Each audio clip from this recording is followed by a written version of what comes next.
My name is Chelsea Meyer. I'm 30. At 10:47 p.m. on a Tuesday in October, I was standing in the parking lot of the Raleigh Marriott City Center with my conference lanyard still around my neck, a roller bag at my feet, and a text on my phone from my husband that read, "Reservation canceled. Figure it out. Sleep in the lobby if you have to."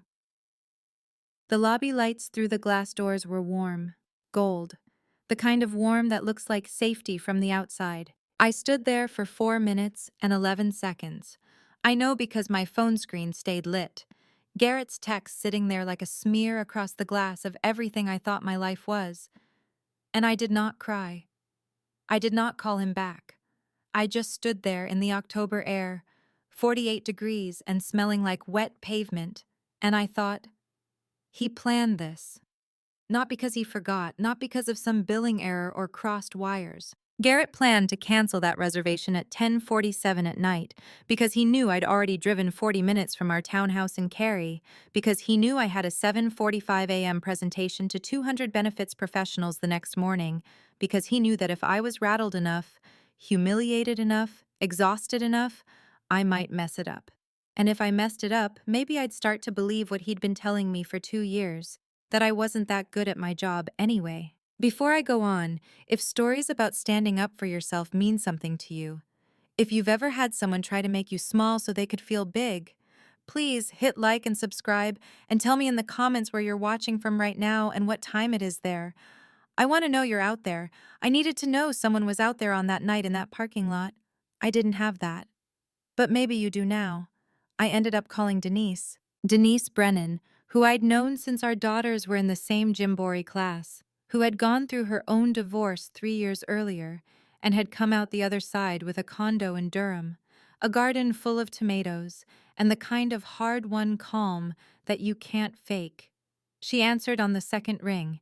It was nearly 11 at night. "He canceled your hotel room," I said. It wasn't a question. "Tell me everything," she said. And I did, standing in that parking lot with my roller bag leaning against my leg, because Denise was the kind of person who made you feel like what happened to you mattered enough to say out loud. She found me a room at the Hyatt 2 blocks away. She booked it on her own credit card.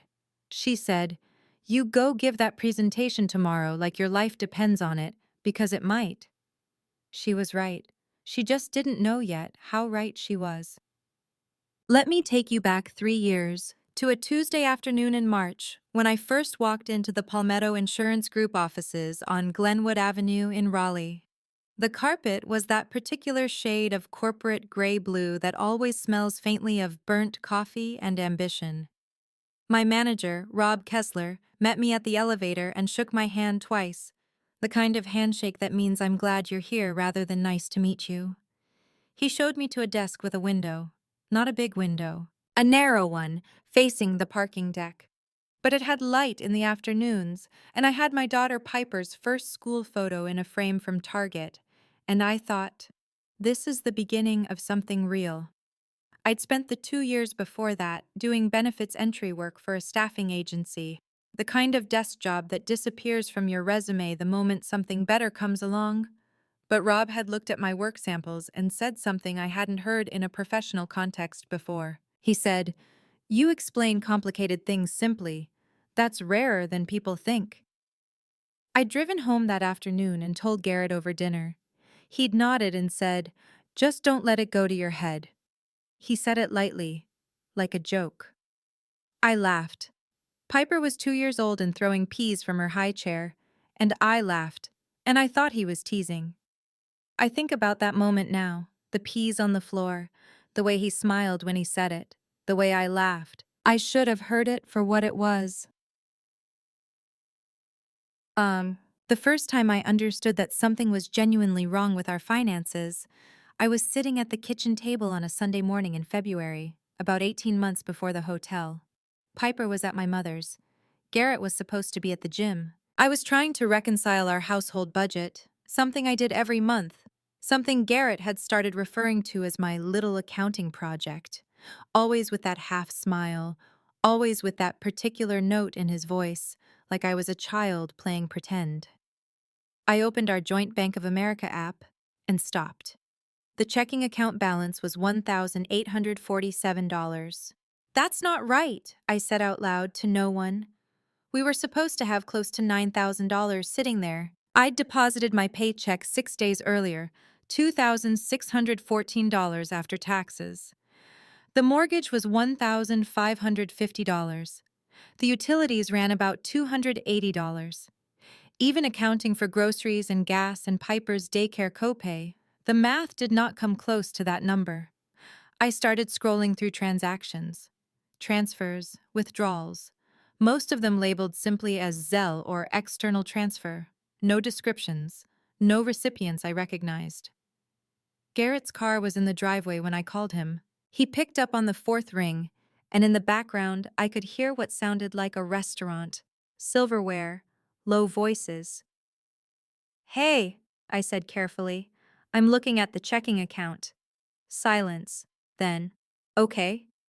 It's at $1,847. Can you tell me what these transfers are?" And here is where I learned something about Garrett Meyer that I had been refusing to learn for 6 years of marriage. I heard his voice change, not loudly, not angrily, not dramatically. He didn't raise his voice. He lowered it. He got quiet and patient, and measured in a way that made my stomach turn. Even then, even when I didn't fully understand why. "Chelsea," my name in his mouth like a correction. "We've talked about this. We're tightening up, you know that. I'm managing it." Managing it to where? Where is that? I'm not going to have this conversation right now. Still quiet, still patient. "I'm out. We'll talk when I get home." "Garrett, where is—" "We'll talk when I get home." He hung up. He didn't get home until after 9. Piper was back by then, asleep in her room, and I was sitting in the kitchen with my laptop and a list of transactions I'd screenshotted, and a feeling in my chest like something had calcified. He walked in, poured himself a glass of water, and looked at me sitting there with my laptop and said, "You're still doing this? Where is the money going?" He set down the glass. "Do you know how exhausting this is? I'm trying to get us financially stable, and you're sitting here like you're running an investigation." "I'm asking where our money is going." "Our money." He said it softly, but with a quality I can only describe as a knife being set on a table. Not raised, just placed there so you know it exists. "Chelsea, you handle your paycheck and I handle the rest. That's been the arrangement. I've been carrying this household since before Piper was born, and I'd appreciate a little trust." My face was hot. My hands, flat on the table, had gone very still. "I'm not attacking you. I'm asking a question. You're interrogating me in my own kitchen at 9 o'clock at night." He picked up his water glass again. "I'm going to bed. Let it go." He went to bed. I sat at that table for another hour and 17 minutes. I did not let it go. I just didn't yet know what I was holding on to. So, the conference was the SHRM Regional Benefits Summit, Society for Human Resource Management, if you've never encountered the acronym. I'd been a member for 2 years, renewed my membership in August for $219 on our joint credit card. And when Rob had asked in September if anyone from the team wanted to submit a case study for the October summit, I'd spent 3 weeks putting together a 22-slide presentation on COBRA compliance gaps in mid-size employer groups. Rob had reviewed it twice. He'd called it exactly the kind of practical content this conference needs. The summit committee had accepted it in early October. I'd told Garrett over dinner the night I found out. He'd looked up from his phone and said, "You know it's going to be one of those corporate cheerleader things, right? Lot of people collecting business cards and going home." "I'm presenting," I said, "to about 200 people." "Sure," he said, and went back to his phone. I'd booked the hotel myself in mid-October, the Raleigh Marriott City Center, $189 a night, one night only, on our joint Bank of America debit card. The confirmation email came to my inbox. I saved it. I printed it. I should have checked again the day of. I didn't. I trusted that a reservation I'd made, confirmed, and printed was still a reservation. I didn't know yet that Garrett had called the hotel at 10:47 p.m. and canceled it. I didn't know yet that he'd been watching that confirmation in our shared email account. a small thing I hadn't thought to change, and waited until he was certain I was already on the road. He told me later, when pressed, that he forgot he'd done it. Garrett Meyer does not forget anything. In the weeks after the hotel, I found myself doing a kind of inventory. Quiet, careful, the way you move through a dark room when you're not sure what you might trip over. I started keeping my own records, screenshots, a small notebook I bought at a CVS for $1.99 and kept in my work bag. I noted every transfer I could see from the joint account. I noted the dates Garrett came home late. I noted the new golf clubs that appeared in the garage in September, tailor-made, the kind that run about $800, and the Capitol Grill charged for $213 that showed up the same week he told me we needed to stop eating out because money is tight. I noted the moment in early November when I tried to log into the Bank of America account and my debit card was declined at a gas station. Not the card, the account. When I called the bank, the representative, after a long pause, told me that my name had been removed from the primary account approximately 4 months ago. I was listed as an authorized user. My card still worked for purchases, but I could not initiate transfers, could not view full account history online under my login, could not make changes. I didn't authorize that, I said. Ma'am, the primary account holder made those changes in August. August. While I was renewing my SHRM membership, while I was building my conference presentation, while I was making my hotel reservation on a card that was still physically functional, but quietly, surgically no longer mine. I stood in the parking lot of that gas station, a Shell on Maynard Road in Cary, 38 degrees that morning, and I thought about Denise. I called her from the car. I need the name of your lawyer, I said. She gave me Vivian Ostrowski's number without a single question, just the number, and then, she's going to ask you to bring everything. Bring everything. The humiliation that I think about most didn't happen at a hotel parking lot or a gas station or even at our kitchen table. It happened at my office. It was a Wednesday in November, 11 days after I'd first spoken to Vivian Ostrowski. I was in the middle of walking 2 new employees through open enrollment, sitting at the long table in our conference room on the 4th floor, our benefits portal pulled up on the screen, a stack of enrollment guides in front of me, when one of the admin assistants knocked and said there was someone in the lobby for me. I thought it was a vendor. I excused myself and walked out to the lobby. Garrett was standing by the front desk in his work jacket, hands in his pockets, looking like someone who had stopped by to bring his wife lunch. He was smiling. That same quiet, patient smile.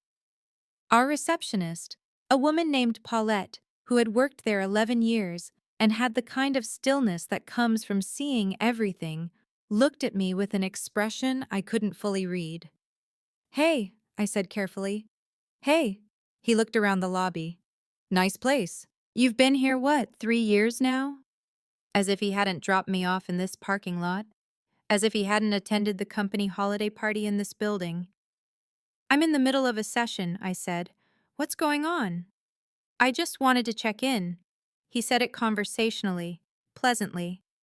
"I've been thinking about the whole hotel thing, and I think you've blown it way out of proportion. Honestly, Chelsea, the way you've been acting lately, the little notebook, all the questions, people are starting to notice." "What people?" Mom was saying. He glanced toward Paulette, lowered his voice slightly, but not enough.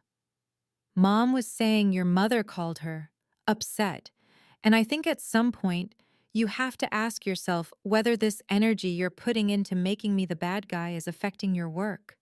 My face did not change. "I want to be clear about that, because I remember making a choice in that moment. A very small, very deliberate choice to not let my face change." Paulette was behind the desk. Through the glass conference room wall, I could see 2 of my new employees looking at their enrollment guides, waiting for me. "Garrett," I said, "I have to get back to my session." "I'm just saying." He was still smiling. "I've been carrying this family. You handle your little career, and I handle the real finances. That's always been how it works. You know that." He said it like he was explaining something obvious, like he was patient, like I was slow. Don't make this into something it isn't. I have to get back, I said again. He looked at me for a moment. Then he nodded once, the way you nod when you decide you've made your point. And he turned and walked to the elevator. I stood in the lobby for approximately 6 seconds. Paulette looked at me. She didn't say anything, but her expression said, I heard all of that. I went back into the conference room and finished the enrollment session. I did not shake. I did not lose my place. I walked the two employees through their options for the HSA, the dental tiers, the voluntary life add-on. When they left, I sat alone in that conference room for 8 minutes, looking at the enrollment guide spread across the table, and something inside me, some last remaining hesitation, some lingering voice that said, maybe you're overreacting, went completely quiet. I was not overreacting. I had never been overreacting. That night, I called Vivian Ostrowski and told her I was ready to move forward. What Vivian did over the next 4 weeks operated with a precision I still find extraordinary. She subpoenaed records, Bank of America records, going back 22 months. A Capital One account I had not known existed, account ending in number 4417, opened 14 months earlier, which had received in that time transfers totaling $41,300, bonuses, overtime pay. Amounts Garrett had routed away from our joint account in increments small enough to not immediately alarm, large enough to build something substantial. Vivian also subpoenaed his employment records from his company payroll department. She pulled cell records showing the 10:47 p.m. call to the Marriott. She documented the August account change at Bank of America. She also told me something that Garrett's attorney, a man named Brent Dwee, had apparently filed in a preliminary motion, a claim that I had charged a luxury hotel stay to marital funds for personal use unrelated to work, and that this demonstrated a pattern of financial irresponsibility on my part. Brent Dwee had specifically cited the presidential suite rate at the Marriott, implying, without quite stating, that I had been attempting to live lavishly on joint funds. The room I had booked was a standard king, $189 a night. I have the original confirmation and the screenshots of its cancellation at 10:47 p.m. with a timestamp. Vivian looked at that motion, looked at me and said, "This is going to be fine." I believed her. Not entirely, not completely. I am not someone who trusts completely anymore, which is both a loss and a gift, but enough. Enough to walk into Wake County Courthouse on a Wednesday morning in late November and sit down at the table across from Garrett Meyer and his attorney and his mother, Lorraine, who had come, despite this being a temporary hearing, with no reason for her presence, except that Garrett had asked her there, and Lorraine Meyer had never once denied Garrett anything. Courtroom 4B was smaller than I'd expected. 12 rows of gallery benches, honey-colored wood, fluorescent lighting that buzzed faintly at a frequency just below consciousness. Judge Wendell Pratt's bench was elevated and tidy, a glass of water on the left side and a yellow legal pad on the right. Vivian sat beside me, her files arranged in 3 neat stacks. Brent Dwee sat across from us, Garrett beside him in a charcoal suit I recognized. He'd bought it for his cousin's wedding 2 years ago. Lorraine sat in the gallery directly behind Garrett, erect and composed, wearing a pearl blouse and an expression of calm certainty. There were perhaps 22 people in that courtroom. Court staff, attorneys from other cases waiting their turn, a few observers, not 200, not a crowd, but enough to matter. Judge Pratt called the session to order at 9:14 a.m. Brent Dwee spoke first. He was polished and economical, which I will grant him. He outlined Garrett's position, that the marital finances had been responsibly managed, that I had a pattern of impulsive spending, he cited the Marriott booking specifically, and that the marriage had broken down due to irreconcilable differences in financial philosophy. He asked the court to deny spousal support pending divorce proceedings and to allow both parties to maintain their current financial positions. Garrett, when he spoke briefly at Dwee's direction, looked directly at Judge Pratt and said, "She's exaggerating. I was just managing our finances. That's all I was ever doing." His voice was measured, patient, quiet. The same voice from our kitchen at 9 at night. The same voice in my office lobby. I have been managing things. I have been carrying this. You don't understand. I noticed Lorraine nod very slightly from her gallery bench. Then Vivian stood up. She did not begin with the Capital One account. She began with the hotel cancellation, because, she told me the night before, you start where they're most comfortable. You start where they think they've already won. She pulled up the Marriott reservation confirmation on the courtroom projector. Standard King Room. $189. My name. Booked October 14th. Then she pulled up the cancellation record. October 27th, 10:47 p.m. Initiated by phone call from a number registered to Garrett Meyer. "Mr. Meyer," Vivian said, "can you tell the court why you canceled your wife's hotel reservation the night before her professional conference presentation?" Dewey started to object. Relevance. But Judge Pratt looked at the timestamp and said, "I'll allow it." Garrett's jaw moved slightly. "I don't remember exactly." "You don't remember calling the Marriott at 10:47 at night?" "I may have called to ask about—" "You canceled the reservation, Mr. Meyer. The hotel log shows a confirmed cancellation at 10:47 p.m. following an inbound call. Were you aware your wife was already en route to the hotel at that time?" Silence. "I'd like to show Exhibit C," Vivian said. She clicked to the next slide. "This is a record of a text message sent from Mr. Meyer's phone to my client's phone at 10:52 p.m. that same evening. The message reads, 'Reservation canceled. Figure it out. Sleep in the lobby if you have to.'" Someone in the gallery made a sound, not a gasp, something quieter and more uncomfortable than a gasp. The sound a person makes when they've heard something they cannot unhear. Lorraine Meyer, in the gallery, pressed her lips together. "My client," Vivian continued, still calm, still moving, "was presenting the next morning at the SHRM Regional Benefits Summit. She was presenting a 22-slide case study on COBRA compliance to approximately 200 professionals. This was a professional obligation. The hotel was a professional necessity. She booked a standard king room at $189 a night." Vivian paused. "I want the record to note that Brent Dewey's motion referenced a presidential suite. That motion was incorrect." Dewey shifted in his seat. Vivian moved to the Bank of America records, the account change in August, removing Chelsea Meyer from primary access while leaving the debit card functional. "My client could still spend money," Vivian said. "She simply could not see where the money was going and could not initiate transfers.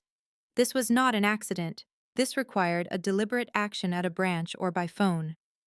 Then the Capital One records, account number 4417. The transaction log went up on the screen. 14 months of transfers, methodical and incremental from the joint checking account.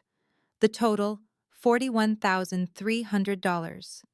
Alongside it, Garrett's payroll records showing bonuses and overtime that never appeared in the joint account. Judge Pratt had been writing on his legal pad for several minutes. He looked up. "Mr. Dewey," he said, "does your client dispute these records?"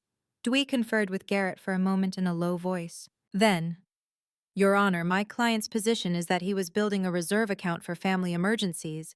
"Was his wife's name on that account?" Judge Pratt asked. Pause. "No, Your Honor." "Was she aware of it?" Another pause. "Not specifically." "Not specifically." Judge Pratt made a note. "And the attempted transfer of $38,000 from the joint Bank of America account on October 30th, 3 days after the hotel cancellation. Can your client explain the timing of that?" The room was very quiet. Garrett's hand on the table was still. So still it looked effortful. He was looking to consolidate. Dewey began. "To an account his wife's name was not on," Judge Pratt said. "Your Honor, there was no intent to—" "Mr. Meyer!" Judge Pratt looked directly at Garrett, not at Dewey. "At Garrett. You attempted to transfer $38,000 from a joint marital account 3 days after canceling your wife's hotel reservation the night before her professional conference. Is that accurate? Garrett said nothing for a moment. Then, I was managing our finances. That's all I was ever doing. It was the third time he'd said it. The exact same words. Managing our finances. I watched Judge Pratt's pen move. I watched Lorraine Meyer in the gallery look down at her hands. I watched a man 2 rows behind her. I didn't know him. Some observer, perhaps a law student, slowly sit forward with his elbows on his knees, looking at the projector screen. Vivian set down her clicker.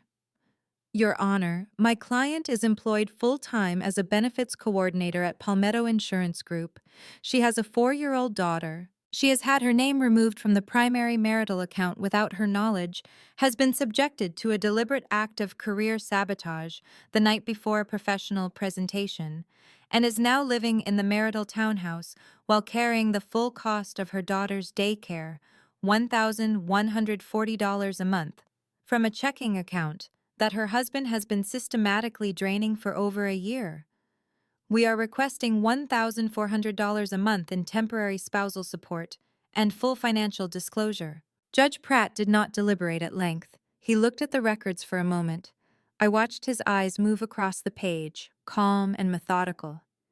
And he said, Motion for temporary spousal support is granted. $1,400 per month, effective immediately. I am also ordering full financial disclosure within 21 days. Mr. Meyer, every account, every asset, every transaction record, everything. He set down his pen. And Mr. Dewey, I'd strongly recommend to your client that future motions contain accurate descriptions of hotel room types. There was a sound in the room that was not quite murmuring and not quite silence. Something between. I did not look at Garrett. I looked at Vivian, who was capping her pen with the practiced quiet of someone who had expected exactly this. I looked at Lorraine Meyer, who had come to this hearing in her pearl blouse because she believed her son, because she had called my mother at midnight 3 weeks earlier to tell her that I was being difficult, because she had watched Garrett tell me for 6 years that he was carrying me and believed every word of it. She was looking at the projector screen. Her expression had changed in a way I couldn't fully name. Not guilt, not quite, but something adjacent to it. Recognition, maybe. The look of someone encountering a document that says something they cannot argue with. I stood. I picked up my folder. I said quietly to Vivian, "Thank you." I did not say anything else. I walked out of courtroom 4B at 9:58 a.m.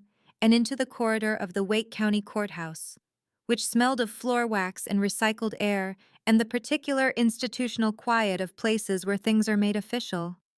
I sat on a bench in that corridor for 4 minutes. I didn't cry. I wasn't ready to cry yet. I just sat there and breathed.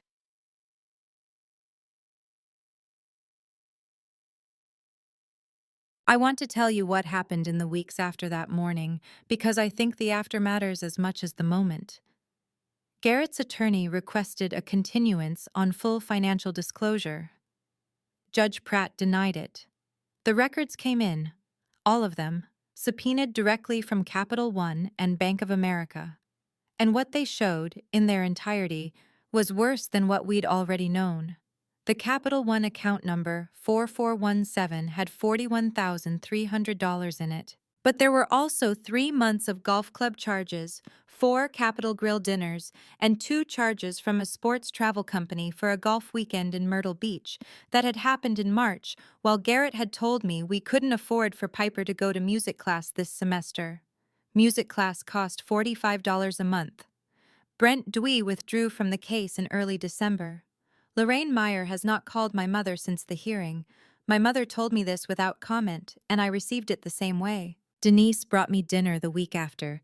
Chicken and wild rice, a full pot of it, enough to last 4 days. And sat at my kitchen table while Piper ate and showed her the chicken piece by piece, very seriously, explaining which parts she liked. Denise watched her and said, "She's going to be okay, you know." "I know," I said. I meant it for both of them. It is now 7 months since that October night in the Marriott parking lot. I am still in the townhouse. The divorce is proceeding, and the equity question is still being worked out, which is unglamorous and tedious and nothing like the clean resolution of a courtroom scene. Real life rarely gives you a clean resolution. It gives you paperwork and continuances, and Piper asking why Daddy doesn't eat dinner with us anymore.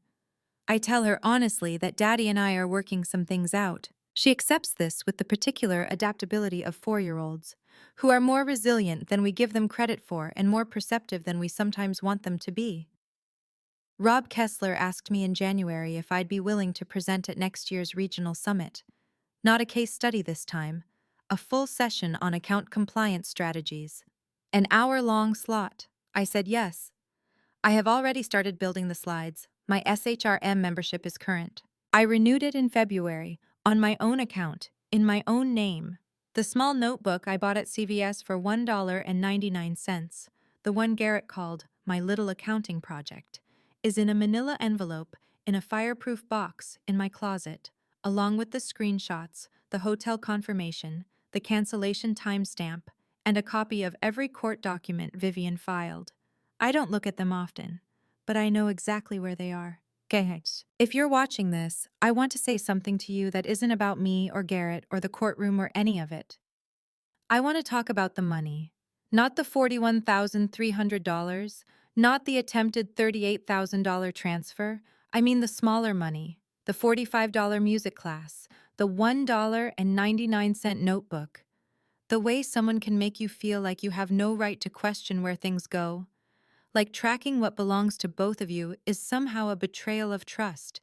Like curiosity about your own financial life is an act of aggression. Here is what I know now. Financial transparency is not a favor someone does for you in a marriage. It is a basic condition of partnership. If someone tells you that wanting to see the account is exhausting them, that wanting to understand where the money goes is making them the bad guy, that is not a communication style difference. That is a control structure. And control structures do not dissolve with patience or understanding, or one more conversation at the kitchen table at 9 at night. They dissolve with documents. Keep your records. Keep your own account. Know your numbers. Not because you expect the worst, but because you are a full person in your own life, and full people know where they stand. This morning, Piper woke up at 6:22 a.m. and came and stood at my bedside with her stuffed elephant and asked if we could have the kind of pancakes with the blueberries. We made them. We stood in the kitchen in the thin November light, different November from last year, a better one. And I flipped pancakes while she climbed up on the counter stool and told me very seriously about a dream she'd had involving a purple dog. The kitchen smelled like butter and blueberries. The light through this window was the kind that doesn't ask anything of you, just exists. I thought about that parking lot, the 48-degree air, Garrett's text on my phone, the lobby lights through the glass. I was on the outside of something warm, looking in. I thought I was locked out. I wasn't locked out. I had just not yet understood that the door I actually needed to walk through was mine all along, and that on the other side of it was a conference presentation I delivered at 7:45 a.m. The next morning to 200 people, a manager named Rob who said I explain complicated things simply, a friend named Denise who answered on the second ring, a lawyer named Vivian who knew exactly where to look, and a 4-year-old who wanted blueberry pancakes and told me about a purple dog while the morning came through the window. That's where I am now. Right here. This is enough. If you've ever found yourself quietly tracking what was yours because someone made you feel like you had no right to ask, type, "I kept the records" in the comments. Or if you're still in it, still trying to figure out what's real and what isn't, type, "I'm still counting." I see you. Both places are honest. Both take courage. And if this story meant something to you, check the description for more stories like this one. Thank you for being here with me today. Take care of yourself out there.